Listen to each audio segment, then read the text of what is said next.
قرآن پاک نے فرمایا وَيُحَذِّرُكُمُ اللَّهُ نَفْسَهُ، اللہ تعالیٰ تمہیں اپنے قہر سے ڈراتا ہے، وَاللَّهُ رَءُوفٌ بِالْعِبَادِ، دیکھو دلاسے دیے ہیں، پہلے ڈرایا ہے پھر دلاسا دیا ہے۔ رب نے فرمایا اللہ تعالیٰ تو اپنے بندوں پر بڑا مہربان، اپنے بندوں پر بڑا مہربان ہے، اس لیے کہ جو بندہ گناہ کرتا ہے قرآن کہتا ہے یقول یا لیتنی اتخذت مع الرسول سبیلا یا ویلتا لیتنی، قرآن کہتا ہے قیامت کے دن کو ایک مقام پر یہ فرمایا وَيَوْمَ يَعَضُّ الظَّالِمُ عَلَى يَدَيْهِ يَقُولُ يَا لَيْتَنِي اتَّخَذْتُ مَعَ الرَّسُولِ سَبِيلًا، وہ اس دن قیامت کے دن اپنے ہاتھوں کو کاٹے گا، اپنے ہاتھوں کو جو ہے کاٹے گا اپنے دامنوں سے، وہ کہے گا کاش میں رسول کے فرمان پر عمل کرنے والا ہو جاتا، کاش میں قرآن کے فرمان پر عمل کرنے والا ہو جاتا، کاش میں حدیث مصطفیٰ پر عمل کرنے والا ہو جاتا، کاش میں اسلام کے قوانین پر عمل کرنے والا ہو جاتا، تو آج میرا ساتھ بھی نہیں ہوتا۔ حضرات محترم، بعض مفسرین فرماتے ہیں قیامت کے دن یہ ساری نیکیاں اس کو دکھائی جائیں گی اور برائیاں بھی دکھائی جائیں گی، کہا جائے گا کہ دنیا کے اندر تو نے یہ برائیاں کی تھی پر تو نے موت سے پہلے توبہ کر لی، پر تو نے موت سے پہلے سچی توبہ کر لی تھی، اگر تو سچی توبہ نہ کرتا یہ برائیاں تجھے جہنم میں لے جاتی۔ اسی لیے فرمایا کہ جب بندہ مومن کی موت آتی ہے سب سے پہلے اس کو جہنم کا ٹھکانہ دکھایا جاتا ہے۔ کیا دکھایا جاتا ہے؟ پتہ چلا کہ اگر موت کے وقت پہلے گھبراہٹ ہو اور بعد میں مسکراہٹ ہو سمجھ لو وہ مومن ہے۔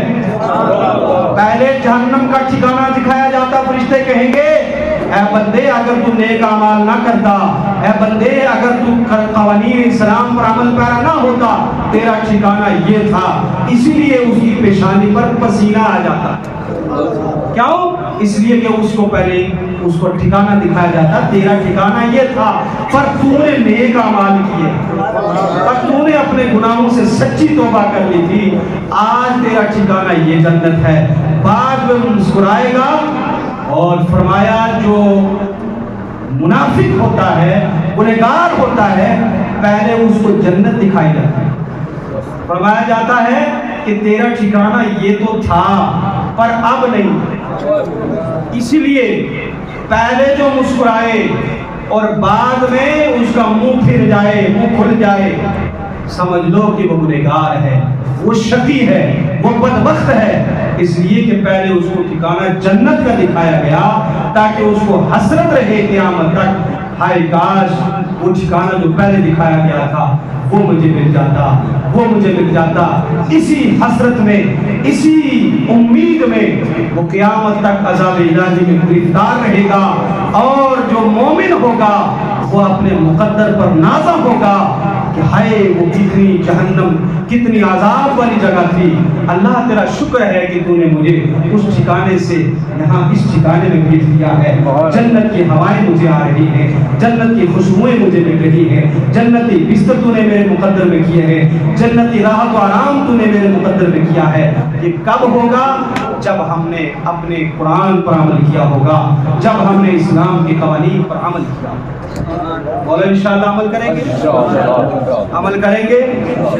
اور آخر میں ایک بات کہہ کے وقت چونکہ 2-3 منٹ باقی ہیں میں گزر جاتا ہوں، پچھلے آپ دنوں سے کئی جمعوں سے آپ جمعے کے نماز کے تعلق سے مسلسل سماعت کر رہے ہیں۔ یاد رکھیں محبت 4 قسم کی ہوتی ہے، کتنی؟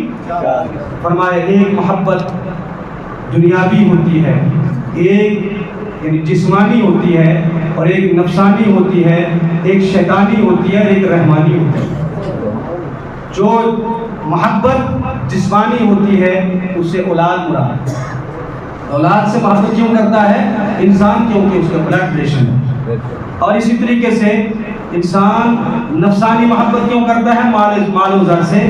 اس لیے کہ اس کو حدیث ہوتی ہے کہ انسان تو بڑا لالچی ہے کہ اور مال آ جائے اور آ جائے اور آ جائے، ہے نا. اور ایک شیطانی ہوتی ہے کہ وہ شیطان کو پیروکار رہے گا. فرمایا یہ تینوں محبتیں ختم ہونے والی ہیں اور تینوں تمہیں کام آنے والی نہیں ہیں.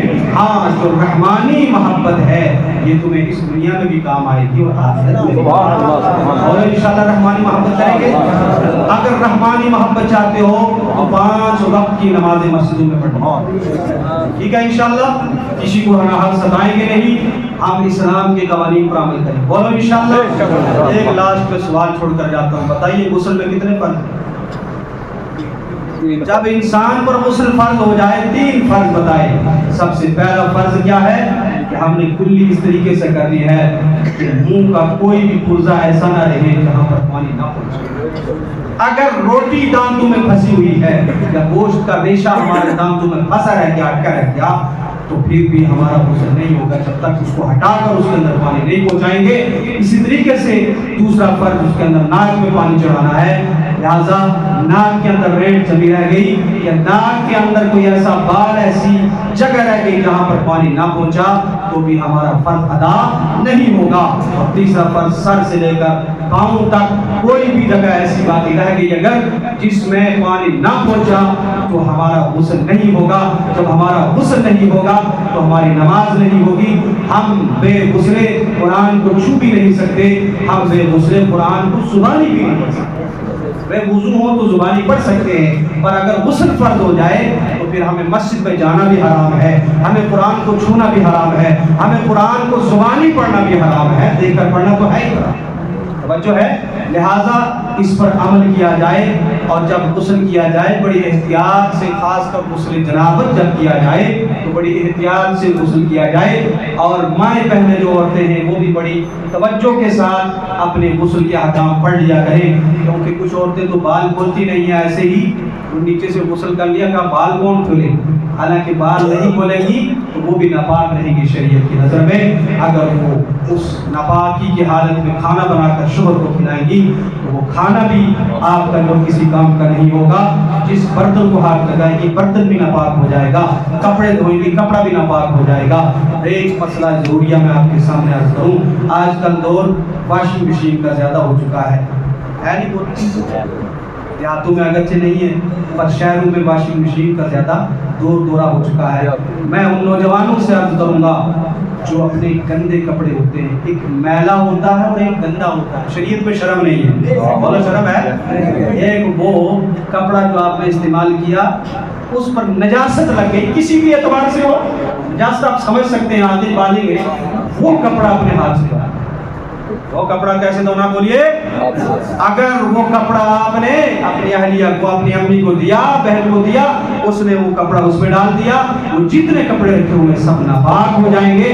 اس لیے ان کپڑوں کو ان کے ساتھ مکس نہیں کرنا. بولو انشاءاللہ. اور انشاءاللہ یہ سلسلہ مسائل کا ہم ہر جمعے کو آخر میں 2-3 مسائل بتاتے رہا کریں گے تاکہ شریعت کا بھی علم ہمیں ملتا رہے. اللہ تعالیٰ ہم سب کو اس عمل کی توفیق عطا فرمائے. بولنے کے دوران غلطی ہوئی اللہ تعالیٰ کی معافی عطا فرمائے. استغفر اللہ تعالیٰ رب من کل ذنب و اتوب الیہ. لا الہ الا اللہ محمد